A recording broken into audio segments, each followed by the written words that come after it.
All right, good morning and welcome to this edition of Morning Cafe this lovely Thursday, the 11th of January 2024. We have all the lowdowns just ready to kickstart your day. As always, how hot is a coffee where you are? My name is Freddy Ndimuli. The music really Stanley Nyeringeta speaking about matters hot and also matters cold. It is a cold morning, a chilly morning. We'll be taking a look at that in different parts of the country, but mostly in Nairobi, how the temperatures are looking like. Yesterday, it said the chances of it raining at around in the evening were about 20% there. It actually rained. It did? Well, a little bit. Become a rainmaker now. So how is the weather looking like today? All right, let's take a look at that because you mentioned. So the weather forecast right about now, it feels like 18 degrees Celsius, even Google is telling you, and it actually feels like it this particular morning. 18 degrees Celsius, they've been telling you it might actually rain. Precipitation 30%, the whole chances of it actually raining. Woke up with a little bit, some drizzle, depending on where you are. Humidity 80%, wind about 5 kilometers per hour. Some, light. This is Nairobi, wind. I presume. This is Nairobi at about 6 a.m. Right now it's about 4 minutes past 6 a.m. So there you have it. It will be, the temperatures are likely to drop from 6 a.m. all the way to around 9 a.m. And then they will be picking up as of 10 a.m. to a little of 19 degrees Celsius thereabout, and continue picking up all the way, depending, and then the chances of it raining at around 3 p.m. there. And tomorrow, this is today. Tomorrow is a Friday. Yes, it is. The second. Getting into the second weekend of the year, the whole chances of the temperatures there, you have it 24 degrees Celsius and also 22, 23 for the weekend. Let's take a look at the roads this particular morning. This is Thika Road, Fred, and when you always see red, that means there's a little of it's a tricky situation. So this is a Thika Road. On your way to that particular road, on your way to the CBD, just before that section, they call it the Utalii Drift. The? Utalii. Oh, yes, the Utalii Drift. Yeah. So just before you hit KCA University, there's that particular traffic jam. It's bumper to bumper, those particular two roads there, that particular intersection, getting into it. But then it clears just after... just before you actually hit, before you actually reach Kenya Utalii, going all the way, they do have it, that particular Muthaiga North roundabout, rather Muthaiga roundabout, it's clear all the way. The roads are looking clear right about now. No major hiccups. We'll be taking a look at this when we wrap it up at around 10 a.m. just to see, and obviously do expect when it reaches around 9 a.m., 9:50 there, around CBD, you'll be expecting red lines, because again, the whole move to the whole getting into schools and all that. Okay. People rushing at that particular rush hour.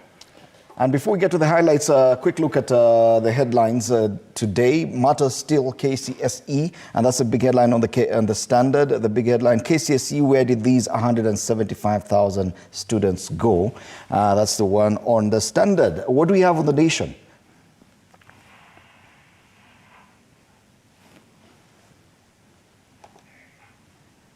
On the Nation, more pain as NSSF rates set to go up.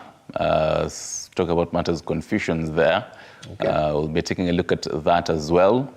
You can just beam the next daily paper. We'll go with your pace. Right. You can see also matters AFCON, the whole pace.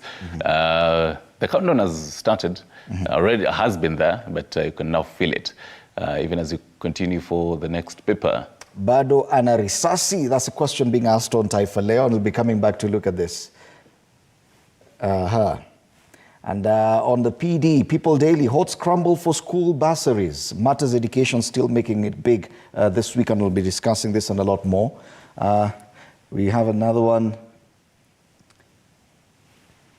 on this. That's a Daily Monitor in Uganda. Billions waste in expired medicine. A totally different kind of headlines coming from our neighbors in Uganda. Oh, yes. What do we have? Do we have any other daily from back home?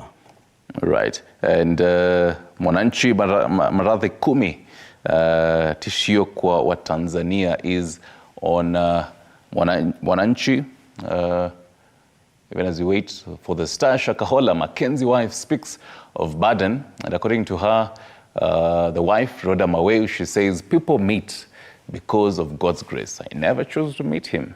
Don't blame me and all that. That is the top story there. They also have a whole contrast of some demolitions and construction. We'll be taking a look at those papers. But then, even as we'll be giving a whole lowdown of this particular papers, can give you a whole lowdown of the highlights this particular morning.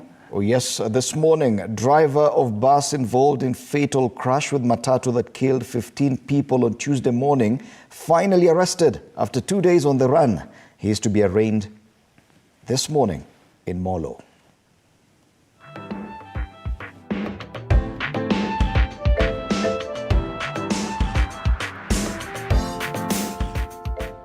Meanwhile, Treasury finally releases 6 billion shillings for the NGCDF kitty after pressure by MPs, with each constituency to get about 20 million each.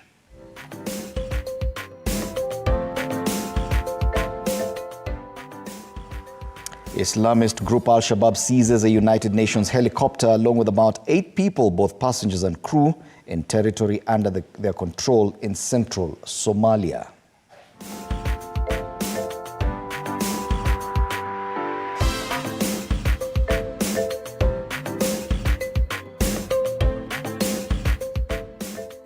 Yes, and just before we delve into the dailies this morning, let's take a look at the top story, and it is matters to do with our roads safety. And the driver of a bus that collided head-on with a passenger van, killing 15 people at Twin Bridge along the Nakuru-Eldoret Highway at Mau Summit on Tuesday morning, has finally been arrested. The suspect has been on the run since the incident took place early Tuesday morning and will be arraigned in Molo this morning. Police investigations blamed the accident on failure by the bus belonging to Classic Kings of Congo to observe lane discipline, leading to a head-on collision with a matatu. The driver then fled the scene of the accident immediately after. The Mau Summit accident brought to 84 the number of deaths from road accidents in the first 8 days of 2024.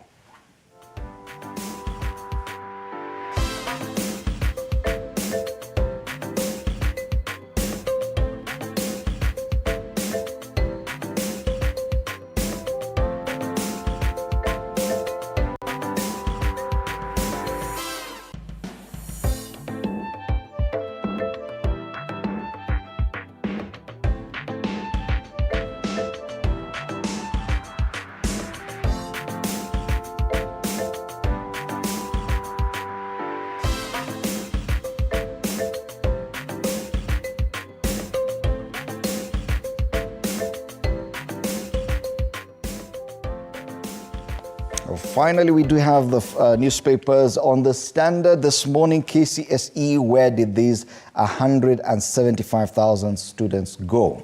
That's a big question being asked on the front page of the Standard. Now, in 2020, over 1 million students joined Form 1 under Uhuru administration's 100% transition from primary to secondary school policy, but the just released KCSE examination results show that only slightly under 900,000 students sat their tests. Where did 175,000 go over the 4 years?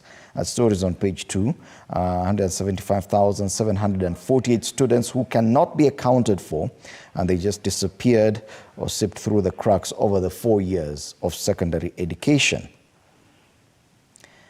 That's a big headline on the front page of the Standard. The other big story given prominence: behold our fallen academic giants. In their heyday, they were the academic powerhouses that ruled the country with exemplary performances that attracted praise. Today, these schools have drifted off the top of the table and are now fighting for a comeback. And if I may just look at some of the schools being mentioned here. And I know yesterday we were talking about the Alliance High School because they were struggling somewhat. But yes, talking about Kisumu Day and other big schools that are no longer making headlines. Luak Girls, Swawagongo, St. Mary's Yala and Nia are a shadow of their former self after their result in last year's KCSE failed to spark celebrations. Well, how is your former school ranking? Are they still making headlines? Back to the front page, there the big story given prominence, ODM shakes up elections body.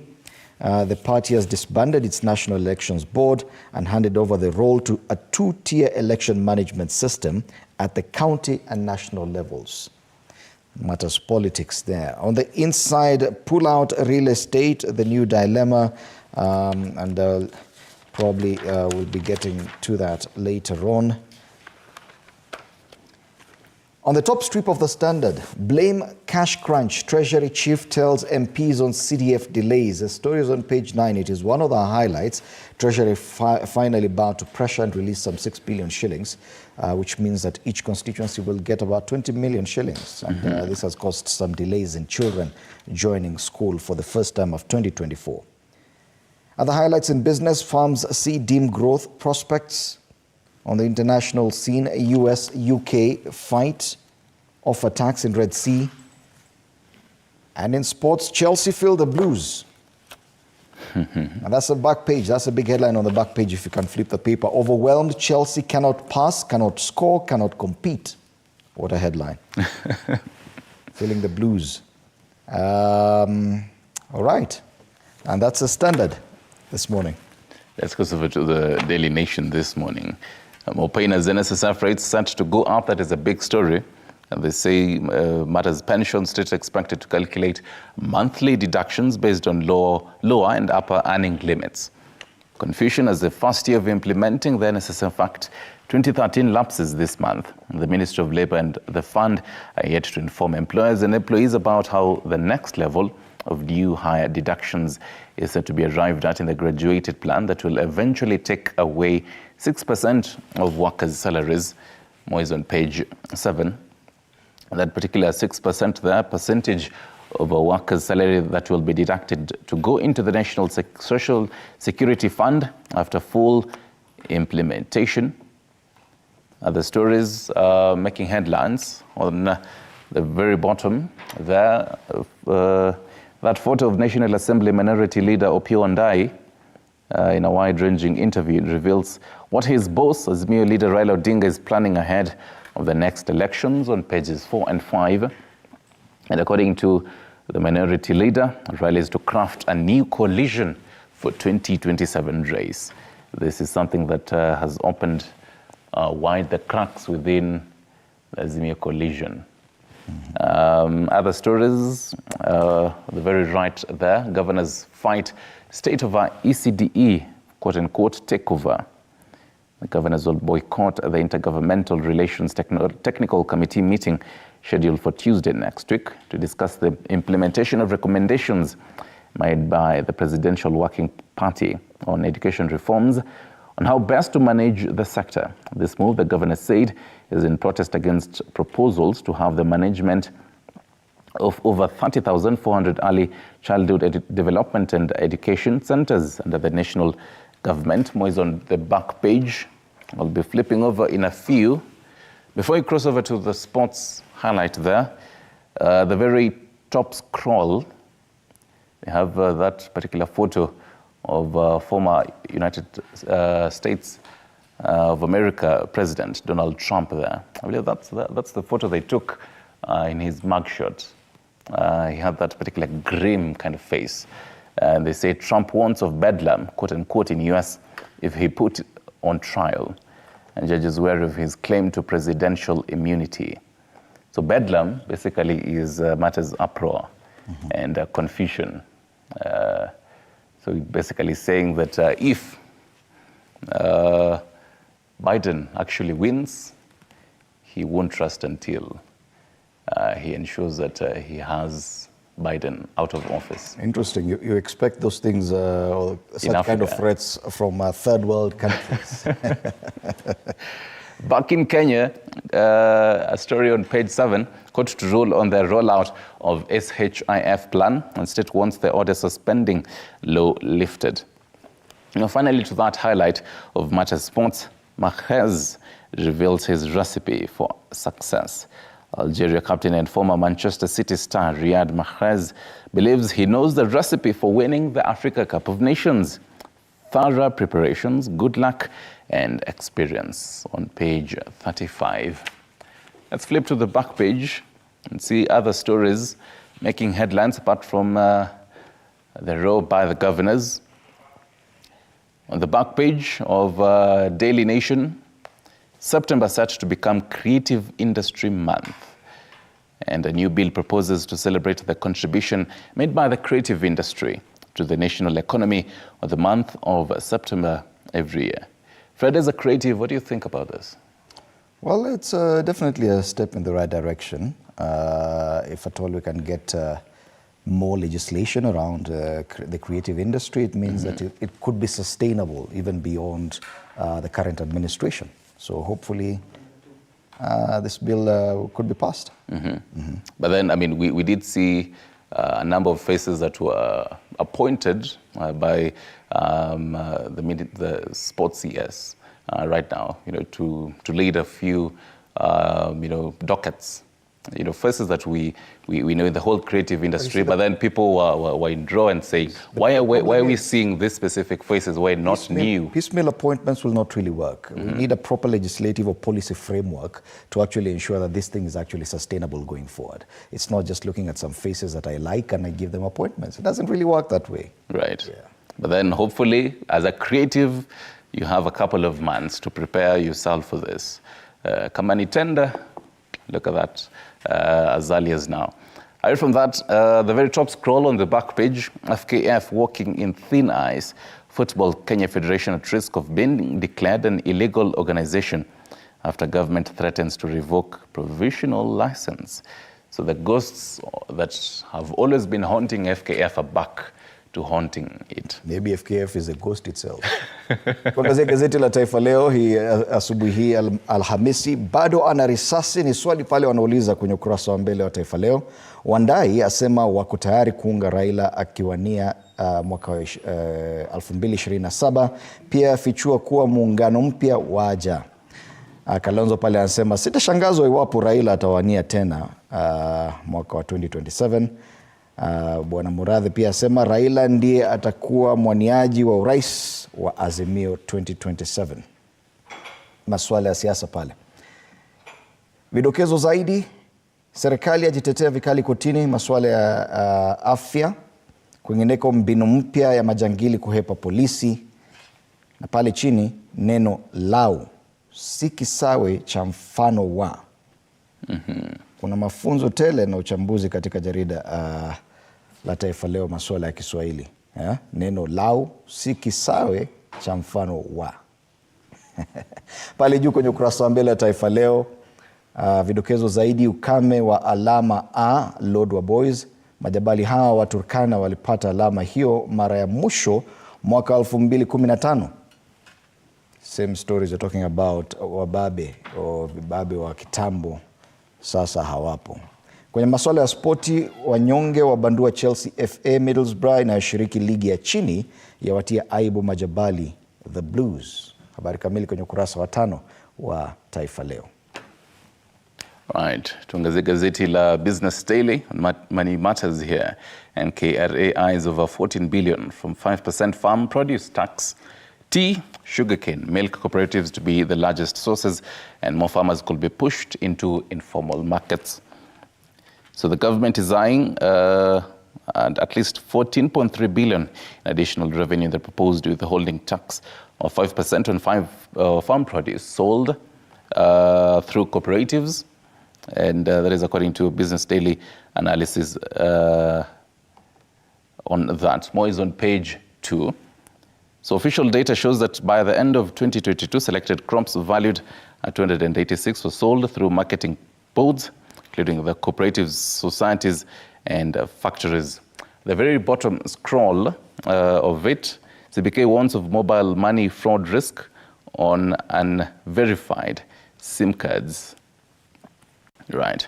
That ticker there, the very right side, January power prices to increase 16.5% on fuel, forex charges, and Kenyans will pay as much as 16.5% more in electricity. prices this month after the energy regulatory raised fuel and foreign exchange charges on the commodity in what is sent to slow down the easing of the cost of living recorded in recent months. The highlights on that particular ticker there, matters companies on page 6.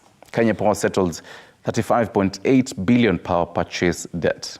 Kenya Power has settled part of billions of shillings it owes power generators, which had been accumulating since March last year.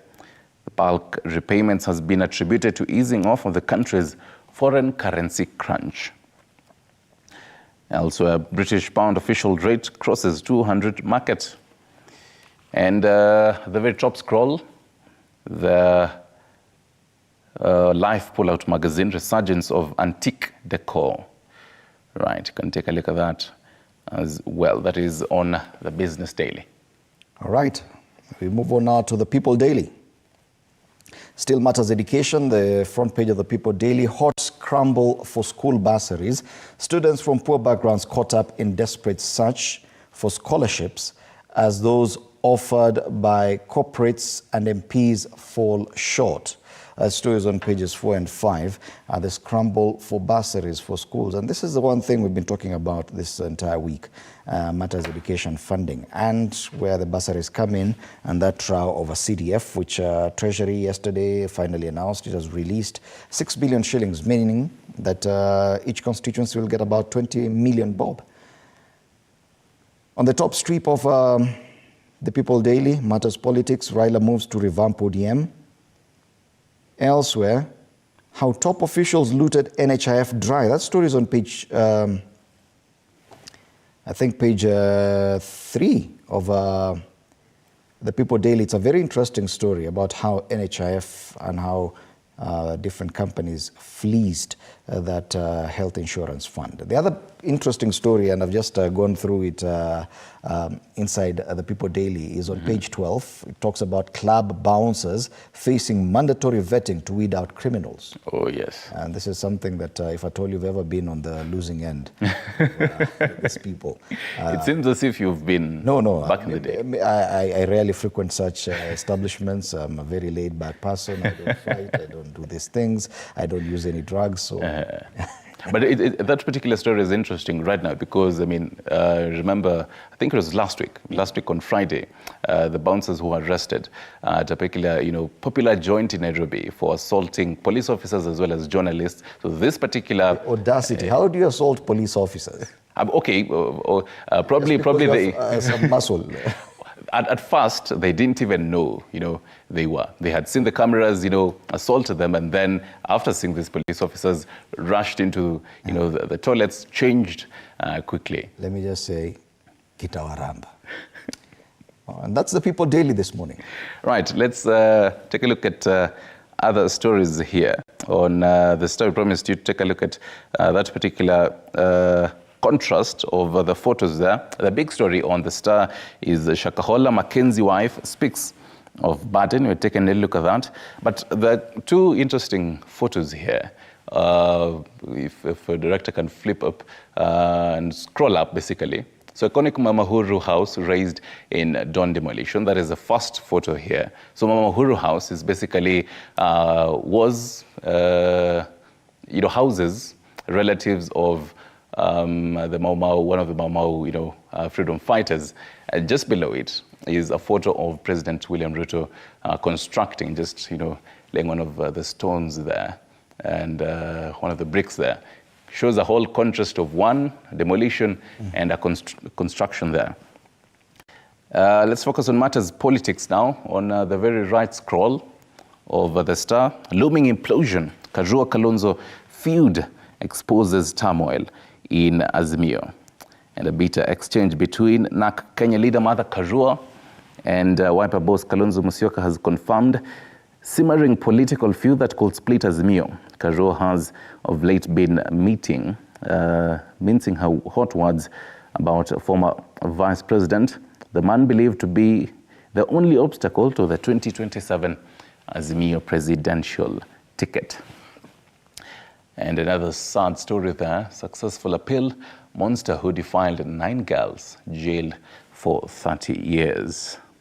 In Matters Voices, Wycliffe Muga says virtue signaling of industrial parks. At the very top scroll, that particular story on Matters, the whole NGCDF. According to MP Ndindi Nyoro, how I remodeled NGCDF usage to transform Kiharu. Talk about matters leading by example. According to an interview yesterday by CS in the Treasury, Njuguna Ndung'u, he was saying that he hasn't done anything wrong. And you talk about matters blaming cash crunch, and that is not even against the law. So there's no basis of this MP is talking about impeaching him. That is a start, that is a cue to vuka boda. Yes, let's cross over into Uganda and you just look at the big headline in Uganda. They're still focused on the 2022-2023 annual audit report by the Auditor General in Uganda. And today they look at the health sector. Billions waste in expired medicine.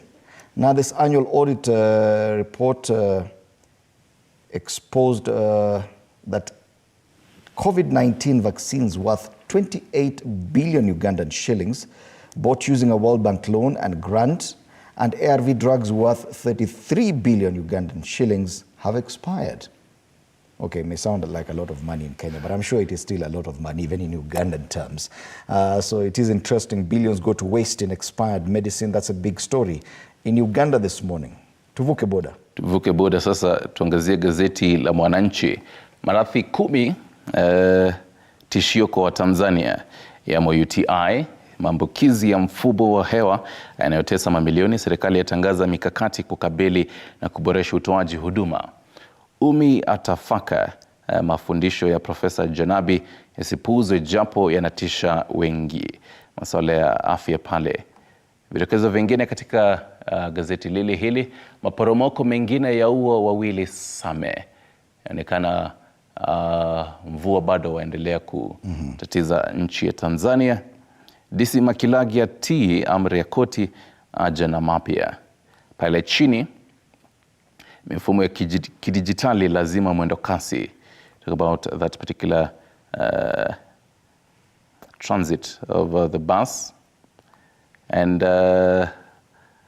tendo la ndoa lilivyosababisha mauaji ya kikatili. Na ni baadhi ya vidokezo katika gazeti hili la Mwananchi. Tusalie Tanzania. Yes, let's stay in Tanzania. Take a look at the Citizen, more business-related headlines. Tanzania-India trade value to be second highest in Africa, with bilateral trade set to surpass $7 billion this year. Tanzania will overtake Nigeria and become India's second biggest trading partner in Africa behind South Africa.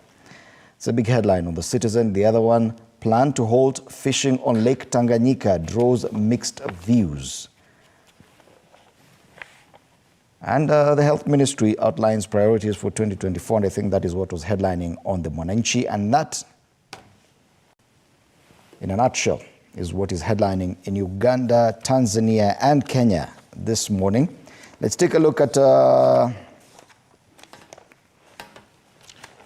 caricature this morning. On page 14 is a cartoon for the Standard. Talk about matters politics there. Caricature that looks like the Wiper boss, Kalonzo Musyoka, and kicking a ball through a path that has both 2027 as well as 2022. 2027 on his back, and 2022 is where he's probably seeming to go to and says, see, this is my Tanga move. And it's probably not going to 2027, back to 2022. Yeah. Interestingly, the cartoon on The Nation, page 15, also has to do with Azimio politics. But this time, this is the different directions that different factions within that coalition are taking. These are a vehicle with two fronts. One, Azimio heading in a different direction, being driven by the Azimio leader, Raila Odinga. Another one called Kamwene, trying to drive in a different direction, yet it is the same vehicle. So, and this one is being driven by Martha Karua, and it's which way? Though I'm curious, who's that guy who's Who's walking away? Who's walking away and saying goodbye. You can tell it looks like not Kamwene, maybe Kamwana. But, it looks very much like the former president Uhuru Kenyatta, who's still in Azimio, as the Azimio leadership. We come to page 10 of the People Daily. And see... And on page 10, matters to do with the AGOA, the Africa Growth Opportunity Act, and the US sweeping some African countries or dissenting African nations out of AGOA. Uganda was actually the latest to be kicked out of this Africa Growth Opportunity Act over its stance on LGBTQ issues there. And yes, some other countries like the Central African Republic, Niger, and Gabon have suffered a similar fate. And Stano this time round takes us out of Kenya in his assessment of things. Well, ladies and gentlemen, those are the opinions and the news as captured by our daily newspapers today. Now, remember that we'll be looking at the state of the nation this morning, and we are hoping to have in studio two members of the National Assembly. This is Lote Titus, MP Kacheliba, and Wakili Njeri Maina, woman representative Kirinyaga County, in studio, alongside political commentator Meshak Odede. You do not want to miss this. Matters Education, Matters CDF. These are some of the discussions we'll be having. And you can be part of that as well through our social media handles at on X at TV47 News, on Facebook, TV47 Kenya. And tell us what you think about some of the discussions we're having. Later on, have you ever tried, okay, I'm pretty sure in your time back then, something, the whole dating apps. Ever come across any of those? No, that's a very new phenomenon. We'll be having that particular conversation later on. The whole casual dating, the pros and cons of it, just to understand. How do you really approach some of this? The kind of casual dating that you say, we're just doing this for fun. Are you pro against this particular mode of dating? It's Relationship Thursday. That particular day that we really set aside to give you tips and hacks to actually better your relationship. It's a new year, so probably you want to be in a new relationship. Okay. Oh yes, stick around for that. You'll be having Joseph Kathono, Priscilla Mukiri, and Ben Muhatia for that conversation. Oh yes, and also trying to link up from various correspondents just to see what you are saying and what's your voice on this later on from around 8 a.m. You don't want to miss this. All right, you're watching Morning Cafe. We're now taking a break. When we come back, State of the Nation. Do stand by.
The government has already instituted a probe into what it refers to as mass failure in the KCSE. Meanwhile, the big headline of the People Daily today is a hot scramble for school bursaries, and I know that is very close to your heart, especially with that NGCDF row. But a lot of issues do come up, and a different headline that's on the Daily Nation has to do with ECD. This is a county issue. Governors say they will boycott the Intergovernmental Relations Technical Committee next week, scheduled for Tuesday, to discuss implementation of recommendations made by the Presidential Working Party on education reforms on how best to manage the sector. Now, definitely on all major front pages, matters education have been given prominence. So let's start from there, and let's start with this issue of KCSE and the matter of mass failure. This whole week we've been asking this question: is it fair or is it justifiable to have an education system where a majority of those who take part in that system come out as failures? I'm saying this because out of the 900,000 people who start for KCSE, over 610,000 were on the lower end, the bottom half. Even a normal curve does not give you such a result. 48,000 of those learners scored the minimum grade of E.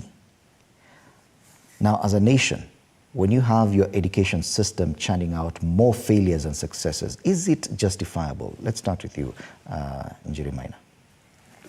We still have very glaring issues in our education sector, and it's quite unfortunate to see how the curve is as we speak, because at the end of the day, these are students that, or people that you're telling that they will not be a success in life, and that tends to have a psychological impact. Even if, you know, oftentimes you tell people that your grade doesn't matter and all that, and also access to higher education, what courses they can study. I have seen students from a particular school that purportedly got similar grades, and these questions have been raised.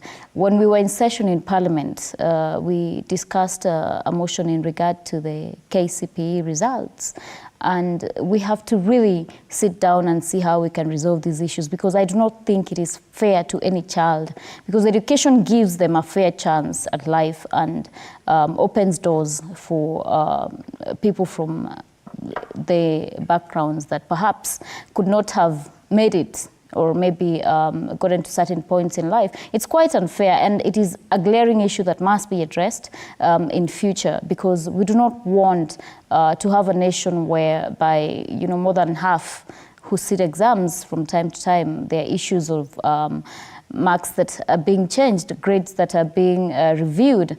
We cannot be having such issues at such a time. Yes, Bonalote, coming from an area that could be considered to some extent marginalized, education has always been referred to as equalizer, and she mentioned it. But when you see that more and more, it is not serving that purpose. It is actually a system that looks more like it has been designed to reduce the number of people who can actually make it in this nation of ours. Do you think it is serving the purpose for people from the area that you represent? Well, thank you, Fred and Kenyans. One thing I want to say about the just release results for the KCSE, for me, I will say it was a farce.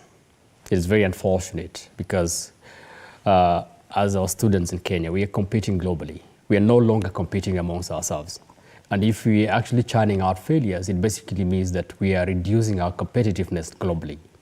So the reason why we actually wanted to shift from 844 to the CBC, where we actually think we look at the wholeness of a child.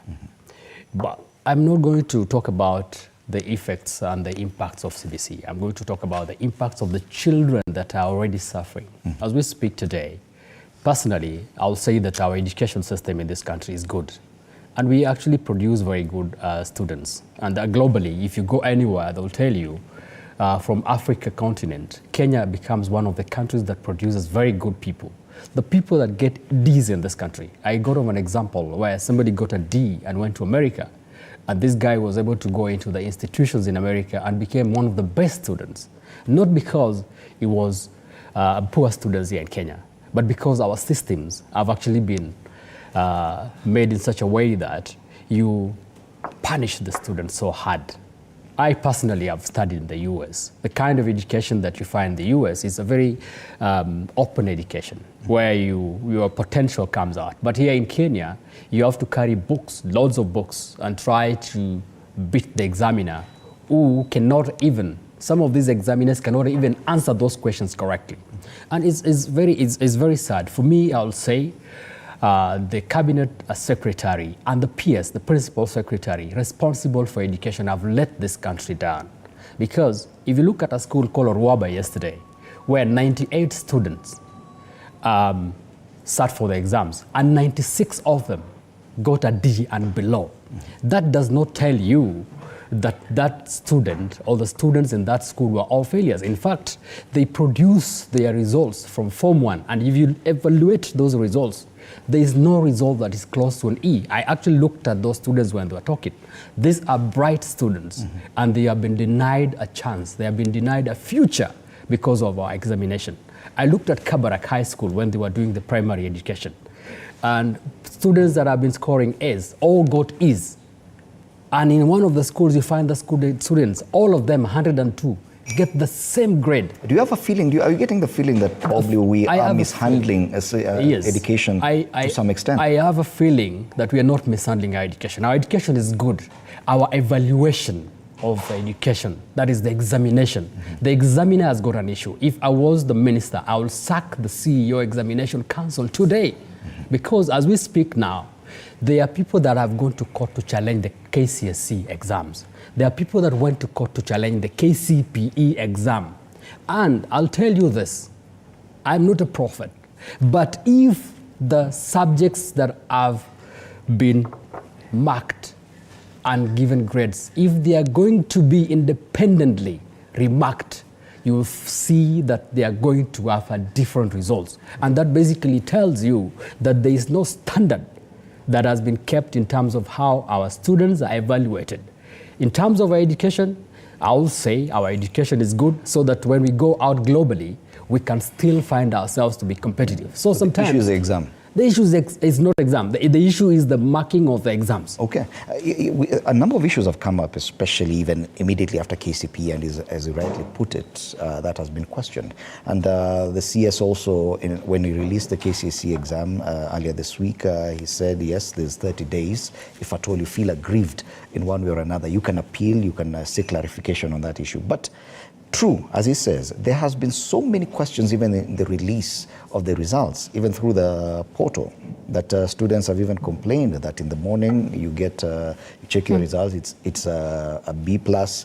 In the afternoon you go back and check and you have a C. And when you mishandle such an important process that has taken people years to achieve, it only took about a month to evaluate, then the result is not guaranteed. Shouldn't we have a nationwide or a conversation at the national level in how we conduct our evaluation? We seem to have a systemic issue in terms of evaluation. And like my colleague has said, the issue is not even the education system. You know, we wanted, of course, to change the system from the 844 to CBC. And from where I stand, I do not believe to this point that Kenya had the capacity to fully implement CBC as envisioned, because if you look at countries like Japan, you know, children as young as 10 can assemble a watch. You know, they are relying AI and IT. So in terms of evaluation, we really need to have a conversation on that. And it's not only KCP and KCSE. We've had continuous complaints with the CLE, Council for Legal Education. You know, every time the PA exams come out, you know, we have students up in arms about the evaluation. So it seems to be an issue that we have to sit down and have a way forward on, because it denies people a chance at life. And it is like a system that cuts off some people and tells them, well, you belong to this section and these other people belong to this section. Because, quote unquote, if maybe you want to study a certain degree, the evaluation system is going to cut you off. And perhaps that was your vision. It doesn't mean that the students who are complaining about getting a D, it is not even logically possible. So, and these issues of a review, it doesn't work. We cannot have such mishaps when it comes to matters pertaining the life of individuals for the entire time that they're going to be And, here. I'll give you a challenge, because you are members of the National Assembly, that if at all you're going to have this conversation, you'll have to lead it from the front. Time for us to take a break. When we come back, we'll continue with this discussion on matters education, look at the funding models and the kind of row we have with the NGCDF, which has become popular for disbursing bursaries across all the 290 constituencies. And you can be part of this conversation on our social media pages, on X at TV47 News and on Facebook, TV47 Kenya. You're watching Morning Cafe.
working in other countries in very serious dockets, and we have never seen any problem with the quality of work they can do.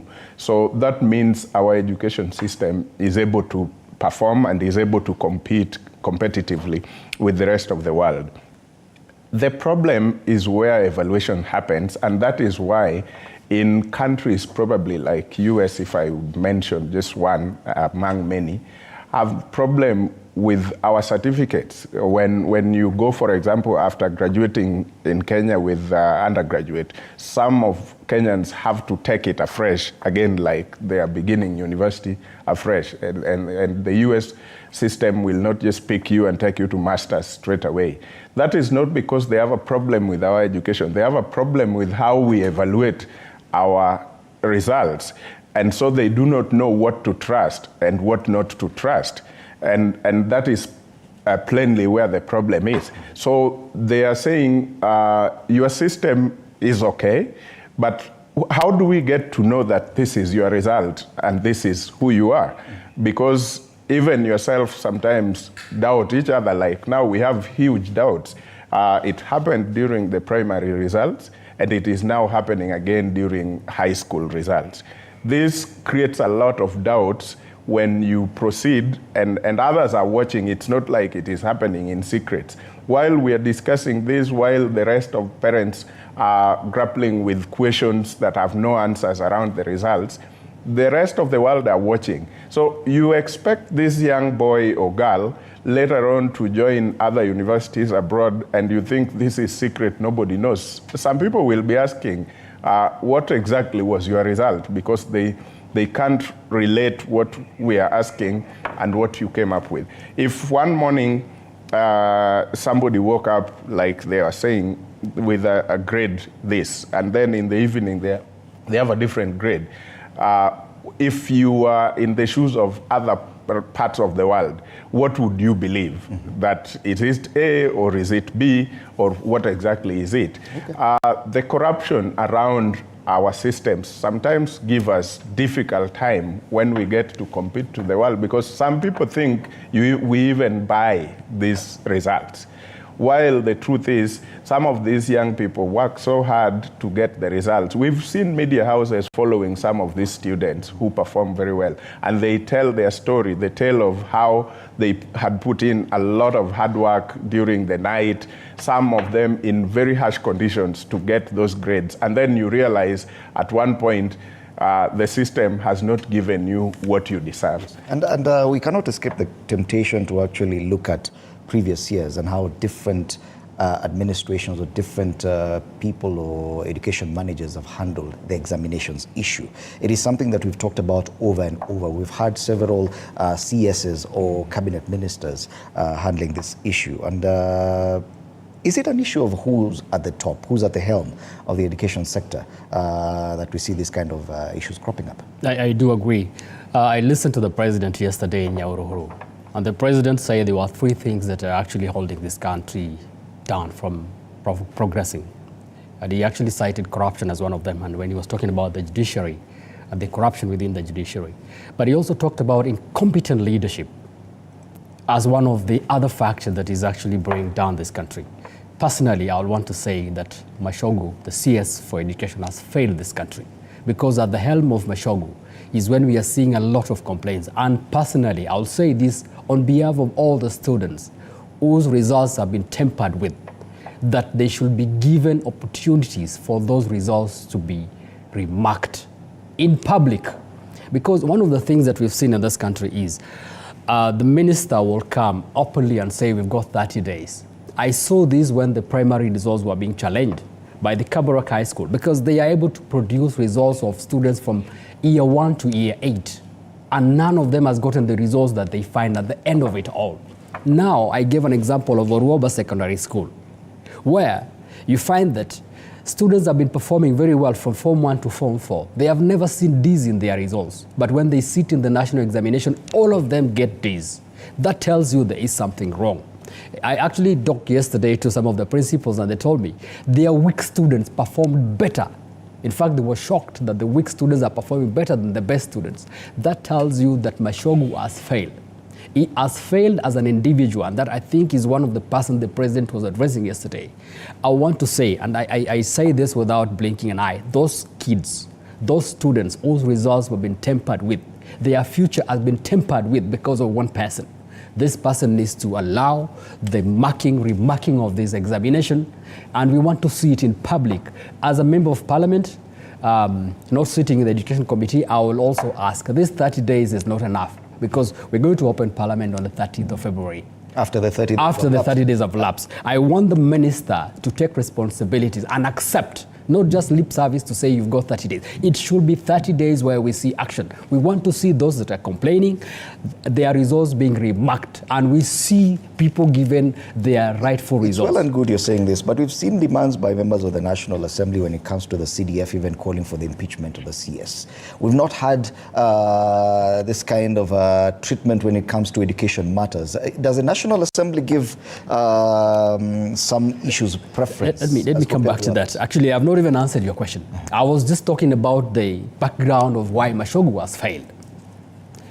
We will call for the impeachment, and I think we want to help the president as the members of the National Assembly to ensure that those cabinet secretaries that are not able to perform cannot let down the legacy that the president wants to leave to this country. So that if we've got doubts about our examination, we used to have Fred Matiang'i as an individual. We used to have George Saitoti the late. We used to have, when I was growing up, Oloringo. People who are institutes, people who will actually ensure that there is no mediocrity within the whole marking system. And people were afraid of Matiang'i because Matiang'i will be hands-on. He was hands-on, and we could actually see the results that came out during Matiang'i's time. There were no complaints because this person, as an individual, sent chills across everybody in that system to tell them that we need integrity in this. But I think Mashogu has slept. He has slept on this job. That's the reason why we're complaining in primary school, the reason why we're complaining in secondary school, the reason why people's investments are actually put into a very big repute this particular time. So it needs to come out, not give us lip service. But Mashogu, we do not want lip services. We want you to serve Kenyans. If you cannot, there are many other Kenyans who are able to serve Kenyans. Let them serve. The president, we're calling upon the president to start looking at his cabinet secretaries. They're no angels. This one has failed. It is open in the public. Jeremiah, what's your say on this? It could be administrative failure, but at the end of the day, the buck stops to the CS because he's the man at the top in terms of the education sector. So, and members of parliament are very passionate about education. I just confirmed that we discussed the KCPE results prior to breaking for the recess. And at the end of the day, we really must be answerable to Kenyans, to the children whose futures have been impaled by these issues of the examination mishaps. And we have to have that conversation. And the last time we raised those questions of parliament, the CS appeared before the education committee. This time we do not want the CS to appear before the education committee. We want the CS to appear on the floor of parliament to respond to all members' questions because we are representatives of the people and we must fix these issues. And like my colleague has said, when the buck stops with you, you have to be answerable to Kenyans. And we're calling upon the president. And we'll not allow people to hide behind tribes and say, oh, a person is being attacked. We're calling upon the president to look at his cabinet, and any CS who is incompetent must go, whether they come from this tribe X or tribe B or tribe C. Because at the end of the day, we have to deliver the plan. And we owe the Kenyan people that because we went around looking for votes and promised change. Change cannot be massive failure. Change cannot be mishandling of evaluation and examinations. Change must be something progressive. Okay. Let's move on to the other issue that has been highlighted on the front page of the Standard today, and this is the high rate of dropouts in the education sector, and this is over the 4 years of high school, because the Standard has gone back to 2020. In 2020, the people who did KCSE in 2023 joined Form 1 in 2020. And there was 100% transition from those who sat KCP in 2019. So it means that a total of actually more than 1 million students crossed over from primary to secondary school in 2020. Then COVID happened. Now, 4 years later, we see that that number has dropped by a whopping 175,000. That's a huge number. That's a huge number compared to, it's about almost 20% who just disappear over the years. Do you think it's an issue of funding? Bonodede, because yes, we also had the promise of free secondary education that has come and has faced a lot of challenges. Do you think this has to do with funding? To a large extent, yes. And to other extent, it is someone probably sleeping on the job. But let me go back to the larger extent, which I think is about the funding. The truth is, when the president now took over the office, there was a presidential working party on education, and they came with recommendations. And among those recommendations, one was very key. It was also about funding the capitation fund or fee for the students in high schools. And you realize, even if you don't go to many other details, you will find out that the price, a bag of maize price, by the time the capitation fee was set at 22,000 per student, is not the same as today. The bag of rice, the bag of maize, the bag of beans, or any other thing that the students needed to stay in school for a whole year has moved. But the capitation fund has remained at 22,000 per student until today, and there are actually talks about reducing it to 15,000 per student. While the cost of living is going up, the government is reducing that fund. It means that gap must still be met by someone, and that someone is none other than the parents. And probably these are the parents we are calling hustlers, mama mboga and boda boda, who cannot do much. And so some of them might have given up midway, and this is the result. We are seeing 175,000 kids out of school who are supposed to be in school. Maybe that is how this number will continue rising if we implement what is being now talked about, reducing the capitation back to 15,000 from 22. Because the cost of living has even gone higher than the time the Presidential Working Party had proposed this. Because if I or you are head teachers or in the high level management of a school, how do we keep girls and boys in school without the necessities like food and other items they need to use daily? And can I fund that from my pocket? No. And so who else is supposed to fund it? Parents. So in essence, we are talking about free education, which is really not free. It is still a big and huge burden. So in the middle, the management of schools have found innovative ways of passing this cost to parents without calling them the same name, that this is a fee, school fees or anything. They have crafted things. I have been to a board of a certain school where the head teacher is asking the right question to the parents. Do you want me to go this way? Because he paints the picture of what is happening, the reality in school. And then he asks parents, what do you think I should do if you are in my place? And then you realize parents are cross-cutting. There are parents who do not have really, and there are parents who have. Your child is invited or is selected to join one of the top best schools, and you struggle as a mother or a father, you make sure ameingia. But then you meet other parents there who are not of your class. And so whenever an issue like this is posted to parents, there are parents who say, yes, we will fund those.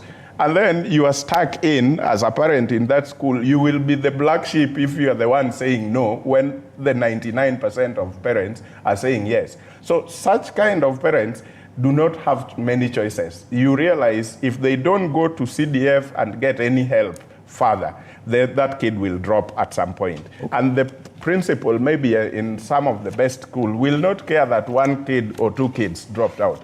And cumulatively, at the end of the day, we have 107. We'll come back to discuss that issue of CDF because it has also added quite some, thrown in a spanner in the works. But back to this promise of free secondary. In comparison to free primary, Moi Kibaki came in and promised free primary education and implemented. The Jubilee administration came in 10 years later, promised a free secondary education. education and implemented. We are focusing on the secondary school now, and we are seeing that probably the promise of free secondary education was not necessarily free. We could be talking about government subsidized secondary education. Should that be the case? Because most of this, as Bwana says, these dropouts are mostly due to funding issues. True, but Ndimuli, I want to appreciate this fact. Before I answer this, I want to talk a little bit about the 175,000 students that went missing.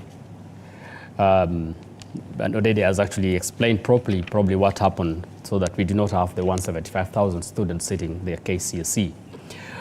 You know, I can blame COVID a little bit to this. But again, I also disagree with the fact that there is a 100% transition, even in 2020, because out of 1 million people, you cannot expect all of them to cross over. You cannot. It can never be 100, probably 99, probably 98, because there should be people, 1 or 2 that will die. There are people that will probably go abroad. There are people that... So that aspect of trying to demonize now versus then will not work. Personally, I can stand and say, can you produce results to show that 1,075,000 students went to Form 1 in 98, and in 2020, I think they came out 1,075,000. It can never be. There should be 1 or 2 or 3 that will have dropped out. So that is 1. 2, COVID was to blame, because many schools when COVID came were actually doing their education online. Some of them staggered it. Some of them went in and started crashing.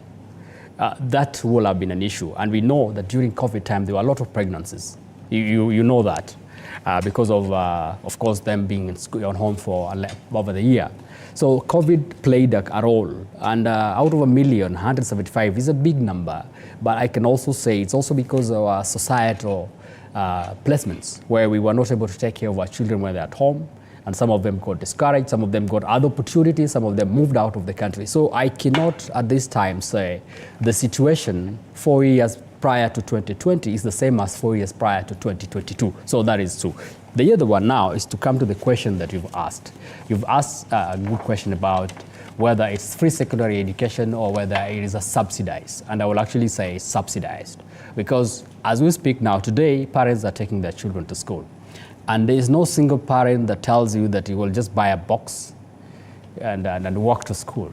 Every parent is sweating. This is the time you don't need to talk to people on the street, because people are actually talking to themselves. School in this country is expensive. But we have to thank the government, because they have subsidized. And that the government needs to openly say we are subsidizing, not giving it for free. Because if you put the term free, then you're punishing the parents further. Because now they will expect to take their children to school and expect that not to be asked for anything. But that does not mean we should not appreciate the government, because they have subsidized to some extent. Otherwise, then we will be paying 100, 200,000. If you look at the private schools that do not get subsidies, they pay up to 300, 400,000 per year. If you come to government secondary schools, you find they're paying between 40 and 50, 60,000 per year. That basically means there's a huge subsidy, but it is not free. And we went to take to the government to tell people exactly what it is. It's not free, it's subsidized. But that does not mean that we need to demonize the government, because they have really, really supported parents by subsidizing this education. Okay. Dana said on Twitter says, and this says it's an unpopular opinion. My unpopular opinion is that primary and secondary school needs to be free. This CDF cash, another bursary cash, can fund it all without the indignity of fighting for it. It's a headline on the People Daily that talks about how thousands of parents are fighting for the CDF cash. He does seem to make a lot of sense. If at all the issue is funding, and the government is already struggling to even meet the 22,000 capitation fee per child, and they're talking about reducing it to about 16,000, 15,000 per child, when high schools are actually requesting for the capitation to go up to 30,000. Yet on the side, you have to give CDF, of which MPs have even threatened to impeach the CS Treasury over that. Biggest justification is that they're delaying bursaries and affecting learners' education. Don't you think that such an opinion makes sense? Why don't you just consolidate all the money in the national treasury and fund education from a central point? I'm worried about the need or the urgency of the media to demonize the Kenya Kwanza government in terms of funding for education. And we've not mentioned Kenya Kwanza. No. I have seen in terms of the transition. Not even you. I'm just saying from the print media. And I want to say that the Kenya Kwanza government has focused and funded education during the main budget, JSS, to a tune of 20 billion. Higher education, an extra 15 billion, because we value, and the president values education, and he knows, and he says every time that if it were not for education, he would not have gotten where he is, because it is the equalizer. It gives a chance and an opportunity to every child to pursue or be something, or make something of themselves in this life. And I have spoken to the issue of bursaries and NGCDF and GAF, because even as a county MP, we do have a kitty for bursaries. And from my personal perspective, is that, of course, politicians, I included, tend to want to dangle bursaries like a carrot. And we know that there are people who've been re-elected purely on the issue of issuing bursaries, that they do not, because we have three roles as members of parliament. We have legislative, representative, and ensuring that we do oversight in terms of maybe perhaps the executive, judiciary, and other institutions. But then you find that the main and primary focus has been bursaries. And we have a tendency, and we have a social engineering in our society to have to want that personal direct benefit from our politicians or the leaders that we elect. What am I getting from you? If I elect you today as Njeri Maina, what am I getting from you? What can I get from you? And these monies can be put to fund free primary and secondary education, because education is not free in Kenya at all. It is a very unpopular opinion, especially among your colleagues. I know. No, I have said it before, and that is my opinion. And they can also have their own opinion, because it is okay to agree to disagree. And you see, the fact of the matter is that there are still very many children who are denied a chance at education because perhaps they did not fill the forms on time, perhaps maybe they don't even have transport to go get the bursary forms or return them, perhaps their parents are not even in the know-how of how to, or their guardians, to apply for the same. And most of the time you find that there's a duplication in the process. The county government has bursaries. The office of the woman rep has a bursary kitty, even though it's very meager. And the MP's office has a bursary kitty. So you find perhaps maybe a child has benefited from the woman rep, from the county government, and from the member of parliament. And there's another child who would have needed that money but has not benefited at all. And the focus that I have tried to fashion in terms of the kitty that I have is to ensure that, first of all the orphans and the PWDs are priority number one. We also focus on day schools, because bursaries were meant to be for the people who cannot afford education. But you find that even sometimes, I remember there's a story on social media, someone who's packed, a very good fuel guzzler, waiting in line to get bursaries. And you find that there are people who want to just take advantage of the situation and deny children who really need free primary and secondary education a chance at life. So it's very unpopular among my colleagues, but that is the future. And I am certain at some point that we will scrap bursaries. This route we've taken with bursaries, especially through the NGCDF, because even the president has a presidential bursary kitty. And we saw even the governors, like in Kisii, a governor getting into problems with the local MP because he was dishing out bursaries, and this MP was not happy with that event altogether. But this design of using bursaries is not working as it should. Don't you think that probably that unpopular opinion that we should consolidate all the money for education and fund education from a central point? The government is already struggling. We are in dire straits as it is. That You know, they say there is what it is and what it should be. So what Honorable Njeri is saying is what it should be, but what it is politicians, her included, like she says, do not want bursary away from their hands.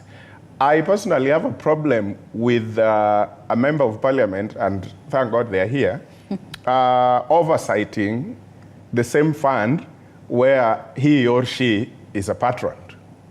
How do you? Because whenever we have a problem or the issues around corruption comes in on the bursary, not bursary, CDF in general, the member of parliament runs away and say, I am not even, that fund is managed by, I'm just a patron. And when there is time to take accolades, Honorable so-and-so has done really, really well with bursary, with CDF. And so on the basis of that CDF, you are rising to greater heights and you're owning the whole thing, it was you. So I have a problem with that because we cannot eat the cake and still have it. If we are just patrons and we are away from it, then it should mean whatever happened was not you. It was that team managing the bursary fund and all that. But if you are going to take accolades and run away from the messes that it has, that is going to be a problem. You cannot also argue and convince me that in the same fund where you are the patron, you are again the oversight guy. Because at the national level, you are supposed to be oversighting the national government, and this is NG-CDF. So, Hapo, we really have to choose what we want. I agree fully that we can consolidate all this, plus even the support we are getting from other development partners. If it could be all put together, I think it is enough to fund free primary and secondary education in this country. Look at the kind of money or support that corporates are even giving to governments for a long time, people like Equity and other foundations. They are putting a lot of money in the education sector in trying to get bright students to go through school to the end. If government would consolidate all that they have and add to what partners are willing to put in education, I think we are able to have free, totally free primary and secondary education. But to private schools, that will now be a choice. Ours, the government is just supposed to create enabling environment for also private schools to thrive. But it will be a choice of a parent now. If I choose that my kid is going to a private, it means I have looked at what I can be able to fund and made a choice. But it shouldn't be that I'm taking my kid to a private school courtesy of having no choice. Maybe I don't have access to the free primary and secondary education, public school. Maybe I cannot get admission in public school due to large numbers and probably the school cannot take in anymore and things like that. It should be out of pure choice of a parent that I am going the private way. Yes, for Mwanza joining on Monday, and whatever we're talking about right now is very unpopular when it comes to your colleagues, and I'm sure you ran a CDF kitty as well. But you must agree that it is part of the problem, that that funding model weakens the government's resources and hence the kind of issues we're seeing now with funding for free secondary. Let us look at the capitation issue now. There is nobody who is fighting for capitation at schools. You find the schools are being opened, there's no food, there are no books, there are no infrastructure. There's nobody who is fighting for it. For me, I will fight for CDF to continue providing bursary. And there was a thinking to this. Last year, you remember when members of parliament were in Mombasa, in January, it actually forced the president, because there was a lot of calls from the members of parliament that the CDF should be released and also the GAF money should be released, because the members of parliament are elected by the people and they feel what the people are saying. If you look at the news yesterday, you will find parents, it was in CIR, that's just but a case study, where parents were saying, government, please help us to have this money so that our children can go to school. They were asking for CDF money, because this money has caused a lot of impact. And the reason why, if members of parliament were not controlling CDF, for example, nobody would be pushing the government to release this money. Just like capitation. Capitation, it will come when the CS, Treasurer of Treasury, feels that he wants to now give money. But that is affecting education. So for me, I'll say, it is a blessing in disguise that this funding should be within the members of parliament. The reason why we are pushing for it, we're not pushing for this money because we want it. We're pushing for this money because we know schools are open, and without this money, 10 billion shillings, for example, it is actually around 10 billion. Around Do you think that if 10 billion. If it could help boost the capitation per learner through the central government, that would have been a better approach to ensure that education covers equitably all students across the country? Well, actually, all of it, whether it comes through the kitchen door or it comes through the sitting room door, it all comes out into the house. The thing is, capitation as we speak now is a big problem, and there is no force such as the members of parliament who are pushing for it. But CDF is being pushed for because parents are crying, people are crying. If schools open on Monday for Form 1s and schools have opened for Form 2, 3, and 4 now, there are a lot of kids that you find going back to the streets, not because they want to go to the street, but because there is no CDF that has been supporting them, there is no GAF that has been supporting them. And the reason why members of parliament are even calling for an impeachment, the president himself, and the president loves education. The president asked the minister before end of last year to prioritize releasing money for CDF and particularly for education. We're not looking for monies for other things now.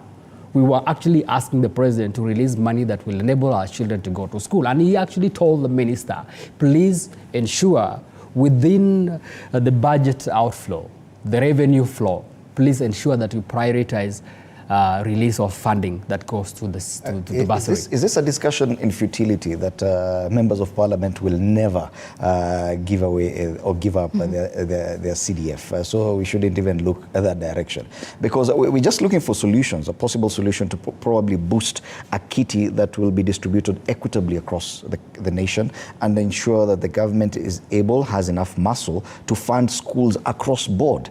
Because the thing is, how do you maintain standards? How do you ensure standardization between one constituency and another in as far as even bursaries are concerned? I want to clarify something. It's very important we separate NGCDF and bursaries, because NGCDF has various vote heads, and bursaries is one of the vote heads. And we've had discussions on the floor in regard to the funding. You find that some constituencies naturally tend to have more students than others. So of course there's also that discrepancy in the funding model in regard to NGCDF. Parliament has tried to work it out, but at the end of the day we still have Thika, Alice Nganga's constituency, where you find that a lot of the students missing out on equal distribution of bursaries because of the funding model. My issue with bursaries is duplication, because like I have said, it denies a chance to the needy child to be able to access education. And the focus, the primary focus of the government should be to ensure that we have free primary and secondary education, so that, like we envision and like Mwai Kibaki envisioned, every child can have an equal chance and opportunity to get a shot at this life. And of course, it is a very unpopular theory with members of parliament, because I have said that for politicians, we want to have something to dangle to the people, and the people also want a direct benefit from the people that they elect. At the end of the day, that is our society, the social re-engineering. But that is the future. The future is to have a central funding for education in Kenya and to make sure that it is completely free, so that parents do not even have to be pushing the government to release bursaries so that they can take their children back to school. In the event that it is fully funded, they would not have, it would not even be a conversation that comes up. And in regard to the CS treasury, it is not his making that we have a cash crunch in the government.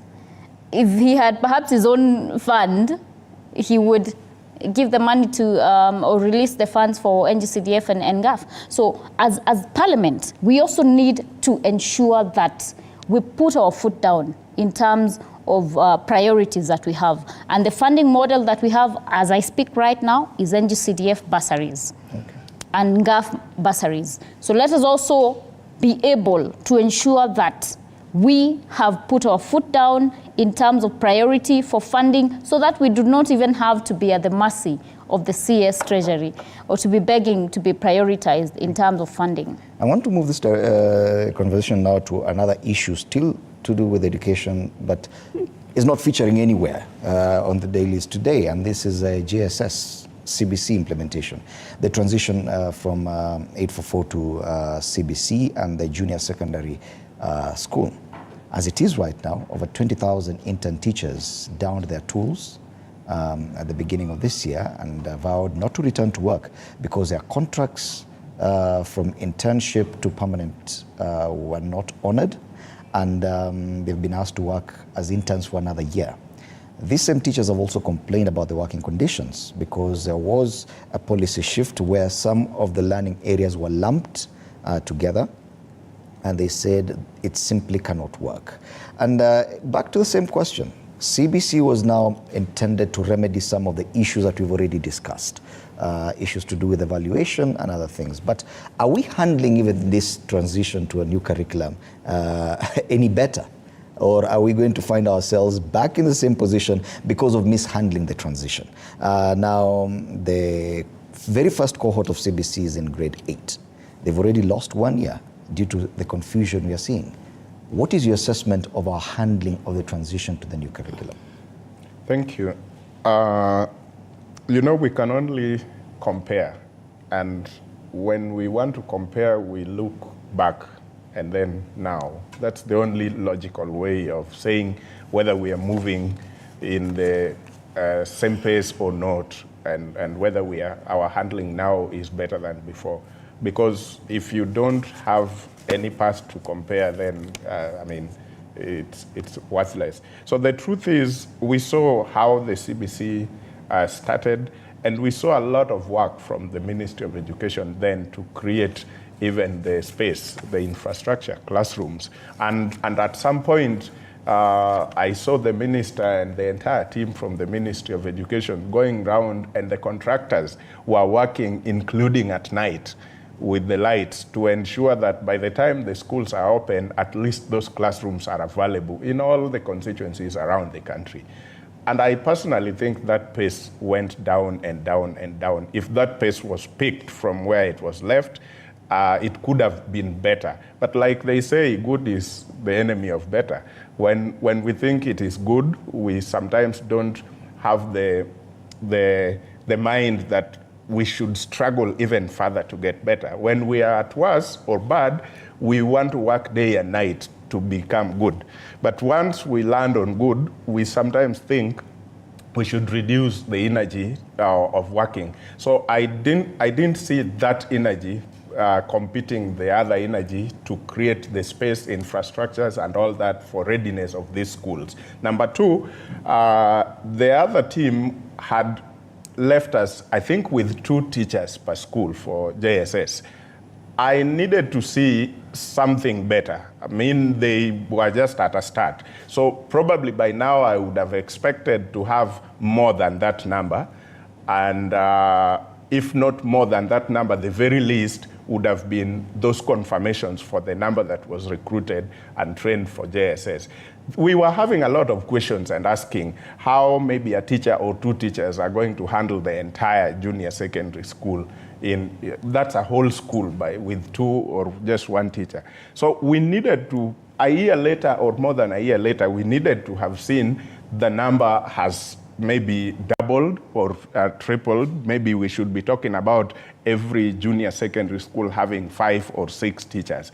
If that is not the case, then we can only say, we are sorry, this is not what we expected as Kenyans. Mm-hmm. Yeah. And the issues around CBC, it has been described as a very resource-intensive system, and the government is even struggling to fund this. Do you think we were a bit too ambitious with this new curriculum? Yes, it is what we aspire to, but probably it's beyond our reach at a time when we are really struggling as a nation to even put food on the table. Well, personally, I would say we sat down before we transitioned from the 844 to the CBC, and there was a lot of research into this. So it is not something that we woke up as Kenyans and say we are going into it. It is something that we looked at it, and we actually found that we were able to go into it. I'll come back to what the president said yesterday. We cannot move forward as a country, not because we do not have the capacity, but because of corruption, because of incompetency, and because of the systemic issues that are there. So for me, I'll say we can be able to perform well in our CBC if only we can be able to tackle the three aspects. So for me, I'll say transition is a challenge, just like anything else. So we expect to see this little bit of the teething problem, which we are seeing in terms of the teachers putting down the tools so that their contracts are confirmed. But then that is any transition. But the thing is, we need to thank the government, because like he said today, I said it very clearly, the last regime left 2 teachers per stream in the CBC. But this government has come and employed for the first time, seriously, 40,000 teachers in contract. That basically means, without looking at their contracts, we're looking at the teachers. The teachers are now made available. So as we discuss the issues to deal with their contracts as to whether they're going to be permanent, it is important that this government has looked through it and seen that we can be able to have these teachers. So the next thing we need to go to then is, are we then able to make these contracts permanent? That is the next thing, but at least we've gone beyond what the last government regime left us. Mm-hmm. We are able to fund our CBC. If we can be able to fight corruption, and I want to thank the president because he's coming out clearly, and it is clear that when he points out on issues of corruption, including in our courts, let us not demonize what the president said, because it is true. There are people in jail. There are people in jail, not because they are criminals, but because they were not having money to bribe their way out. Okay. And so when the president is pointing this out, he's trying to correct some of the systemic issues within our system. It is in the judiciary, it is in the executive, it is in the legislature. So let us laud what the president is doing and say, we are able to run our systems, only let us ensure that everything lands seamlessly. Okay. I cannot doubt the report that said we can be able to transition from from 844 to CBC. It is something that we can. Thank you for bringing us back to the education discussion. But even when the 844 started, it was a very progressive system, probably within our reach.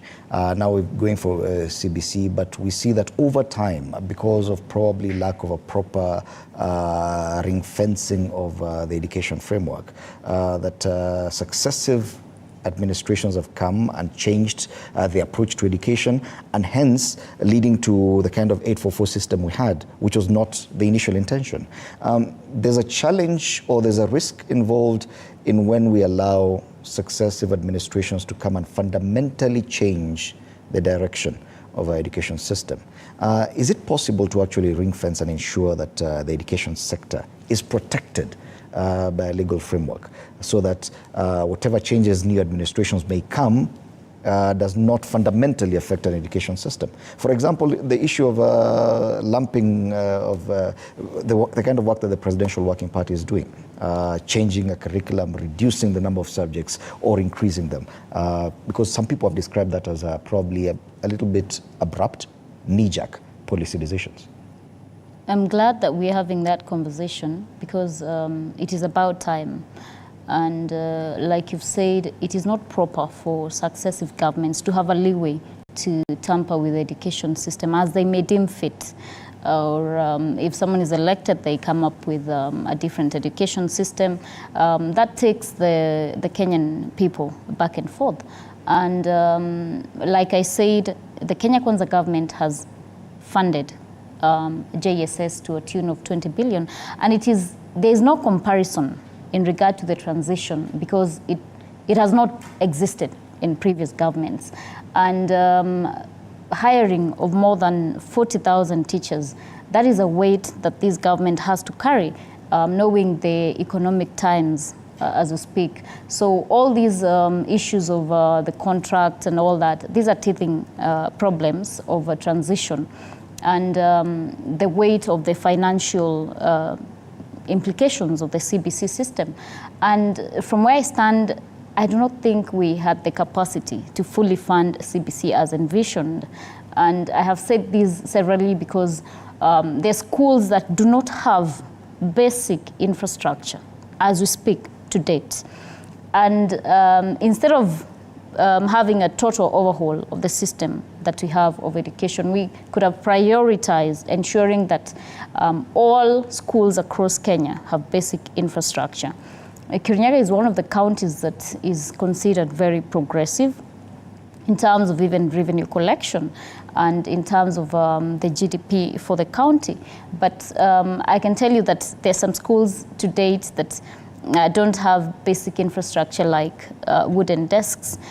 So for me, I do not think that children in public schools will experience CBC in the same way that children perhaps say in private schools or other schools will be able to fully have the experience of it, because CBC was envisioned to be very wholesome. But if you do not have the capacity for the same, then you deny the child the experience of that wholesome perspective of CBC. So for me, it's still a funding issue, and I really hope that the recommendations we will be getting will only make it better. But yes, we need to have legislation in place to ensure that we safeguard education from subrogation or from just someone coming in and feeling now they want to change the system, so that we protect the future of our children. And as you make your final comments, beginning with you, Bwana Odede, there's this issue of the governors now, still to do with education, finding themselves on opposite ends with the Presidential Working Party recommendation, and this is on ECD. They say that there's a proposal to have the management of over 30,000 early childhood centers under the national government. This is a devolved service of all the education issues. ECD is down to the county. This is the kind of issues I'm asking, because the laws should be able to identify who is responsible for what, at what point, in as far as education is concerned, to avoid such problems where you want to pull it back to the national government. After a few weeks, it's back to the county government. Thank you, Fred. I think most of the things that were given to the county government as devolved functions, personally, I think should remain with the county government. There is a reason why Kenyans voted that they wanted devolution. Much as it might not have worked perfectly the way it was envisioned, but still there is a lot of gains that have come out of county governments. So education sector as a whole, the only devolved function for county government is early childhood.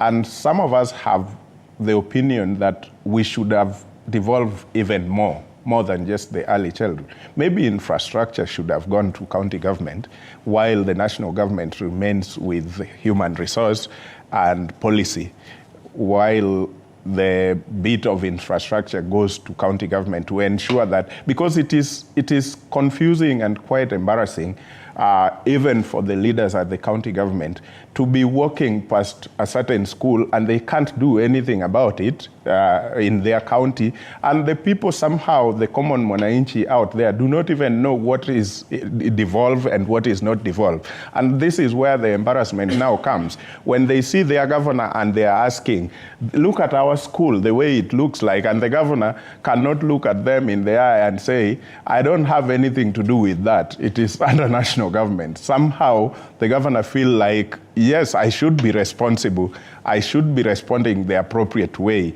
And that is something I look at and I realize maybe there is so much we still needed to devolve from the education sector to the county government. So I'm of the opinion that early childhood, whatever problem that is there, it's not like national government doesn't have problem with the functions that remained there. So tampering with this thing every now and then, we are devolving today and we want to return tomorrow, might not solve our problem. Our problem should be solved by looking at what is the problem, even if it is at the county level, and saying this is where the problem is and this is how we want to fix it. And this also brings us to the conversation around the representation at that level. How much of these conversations are we having with our MCAs in terms of what they can do in terms of legislation, oversight, and even representation at that level, because they are a whole government. But you realize most of the time, these huge and serious conversations are only at the National Assembly, going up to the Senate and all the way at the national level. Okay. I think they should consider having this government as a government, whether it is national or county government. But some county governments do not even think they are government. They also look at the national government to do a lot of things for them. Okay, thank you, Bonalute. Well, thank you. I think I'll take the cue from what Mr. Odede said in terms of devolution. I think one of the things that happened in this country that is transforming this country is devolution. And I personally believe that the president, when he came in and took power, he said he's going to ensure that all the functions that had remained at the national government, that is supposed to be for the county government, should be devolved. So this is a presidential report. It's not the view of every other person. It is a recommendation, and I want to say they could have gotten their standing from I don't know where, but I think they're wrong in terms of saying that they need to roll back things that are supposed to be. They are actually going against the wishes of the president and the wishes of Kenyans who say that devolution should be. The only thing that I will recommend, and the only thing that I expected this report to have said, the working, what we call the Presidential Working Party on Education reforms, the only thing that I wanted them to have recommended is to standardize the way the early childhood education is held. And I think that is where the problem is. You find that one county holds it very differently from the other county. And so the standards are changing. And when we change standards across this country, as they transition into primary school and secondary school, we find that the standards of education are also different. So what they needed to have done is not to roll back devolution and the wishes of the devolution and the wishes of the people of Kenya and also the wish of the president. They only needed to say, let us standardize and let us ensure that resources are also with the governors. The reason why governors are rejecting this is because the governors do not want devolution to roll back. I will not want to see the devolution is being rolled back. Okay. So this Presidential Working Party needs to reconsider their views and look at the beliefs of this country. Okay. Finally, Njeri Maina. The question arises, what happens when county governments fail? You know, the legislation we have in place did not envision the bridge of the national government stepping in and taking charge. And we have the issue of the healthcare system in Kenya.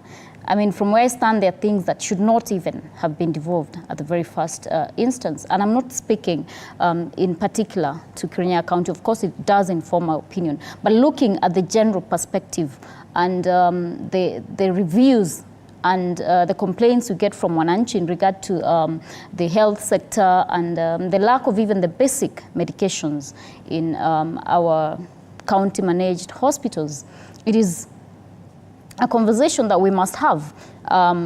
Devolution is a good thing, but we should primarily focus and have focused on devolving services. And in terms of the education sector, I do believe that and agree with the recommendations of the Presidential Working Party that they should be returned to the national government.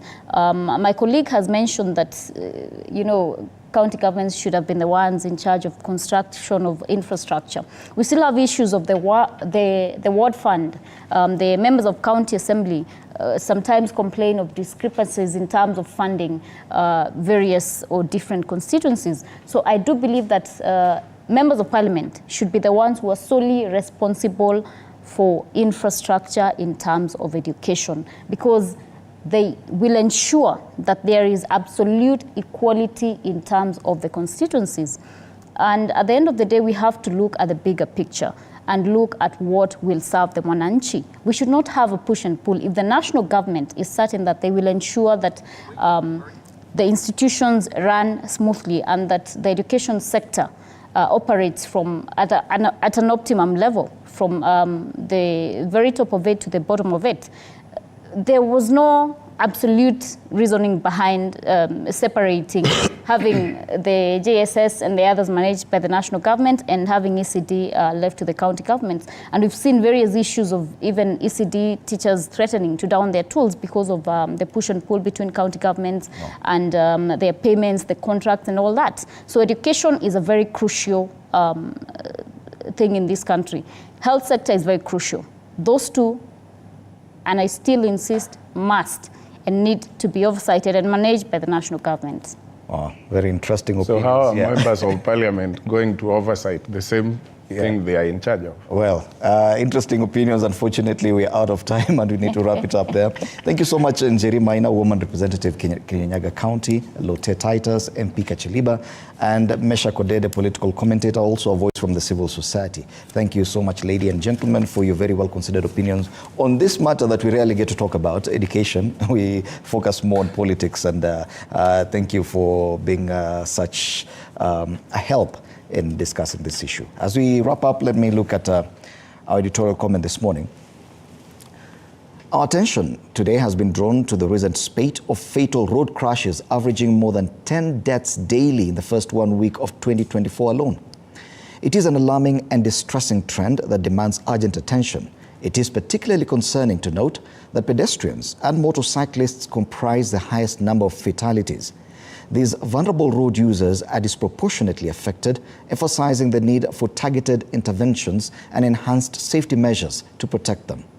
One of the worst incidents recorded so far this year claimed 15 lives along the Eldoret-Nakuru highway when a bus collided head-on with a matatu van.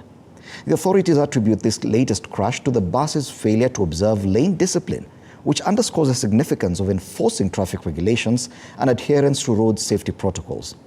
It is a glaring symptom of deeper problems within the transport system, including inadequate infrastructure, insufficient enforcement, and systemic corruption. Needless to say, corruption continues to undermine the efforts of institutions responsible for monitoring behavior, inspecting vehicle roadworthiness, and enforcing road laws. Corruption not only compromises the efficacy of these institutions, but also directly contributes to the perilous state of road safety by allowing non-compliant vehicles and reckless behavior to go unchecked. This trend of preventable and tragic road accidents is unacceptable in a country governed by the rule of law. We must demand for decisive action from the authorities responsible to restore order and safety on the roads as a moral imperative. Every life lost on the roads is a heartbreaking loss to families, communities,